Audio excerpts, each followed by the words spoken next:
welkom terug bij Dit is geen podcast. De podcast die geen podcast was. Nee, was inderdaad. Mijn naam is Joël. Ik ben Ozaya en we hebben vandaag een mededeling. En dat is de volgende mededeling. Ja, wie gaat het zeggen? Ja, jij mag het vertellen. Ik kan dit niet. We stoppen ermee. Heel kort door de bocht. Het is klaar. Paraplu. We hebben besloten te stoppen. Het werd te veel. Joël en ik hebben ruzies gehad over de podcast, over alles. Gewoon meningsverschillen. We wisten het gewoon even niet meer. De laatste aflevering die we op hebben genomen, die is echt opgenomen na een ruzie van 1,5 uur.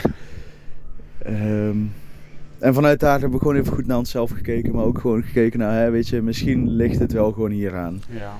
En we denken en dachten we gewoon voor nu om even afstand te nemen, ook van dit, maar ook even van elkaar even... Precies, dus Joël en ik nemen vanaf nu letterlijk afstand. We verbreken al het contact. Ja, we houden het een beetje rustig inderdaad. Precies, dus gewoon even om te kijken of het aan ons ligt, of dat het aan een podcast ligt, of dat het aan wat dan ook ligt. Ja. Dus dat wouden we even met jullie mededelen. Ja, jammer bro.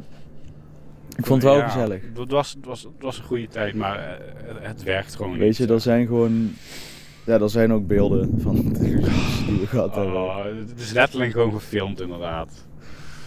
Ik ga hem het laten zien. Ik weet het niet. Hier is een klein stukje. Zo. Terug bij The Church. Ja, want wat was er misgegaan? Bro, je moet niet de hele tijd zeggen dat iets fout gaat, hè? Mensen denken echt dat we gewoon onprofessioneel zijn. Mensen gaan niet kijken zo, Maar dat maakt toch niet uit? Het is alleen maar de auto. Dadelijk Grap, gaat iedereen denken dat... we gaan terug Bro, voor stop, alleen de nee. auto. We gaan alleen terug voor de auto. Nee, maar... Maar ja, weet je, veel meer hebben we niet te vertellen dan dat.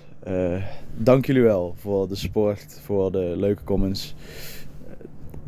Maar ook de haat. Ook de haat. Dankjewel voor het kijken, dankjewel voor het luisteren, dankjewel voor het aanhoren van ons gezeik. En wie weet tot ooit. Houdoe.